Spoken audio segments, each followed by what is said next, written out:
24 litre मिश्रण बाहर निकाला जाता है।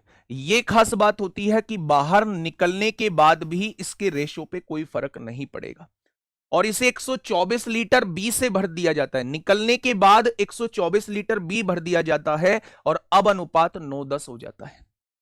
बी ही तो भरा है मेरे भाई, ए के साथ कोई चेंज नहीं किया, इसलिए ए को समान कर लो। आपने कहा भैया जी अगर मैं यहां 3 की गुणा कर लूं और यहां 5 की गुणा कर लूं तो कोई दिक्कत है, ये तो समान हो गया।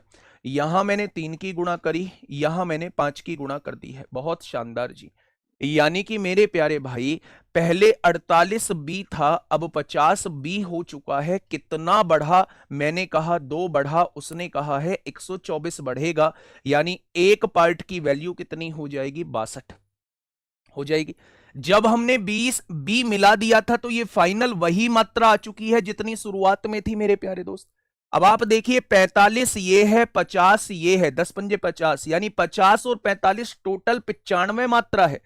अगर एक की वैल्यू 62 है तो 95 की मात्रा, क्या ये शुरुआती मिश्रण की मात्रा आ जाएगी? तो आप कहेंगे बिल्कुल आ जाएगी। अब क्वेश्चन ने कहा है शुरुआत में बी की कितनी मात्रा थी? बी था मेरे भाई 16।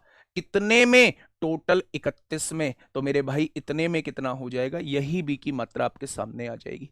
काटा पीटी मचाइए। 31 दूनी 62 होता है, 95 दूनी कितना होता है? 190 होता है, और उसमें 16 की गुणा करेंगे। 16 0 0, 16 निम्मा 144 को 4 हासिल लगे 14, 16 एकम 16, 16 और 14 30 हो जाएंगे, यानी क्वेश्चन का जवाब 3040 होगा।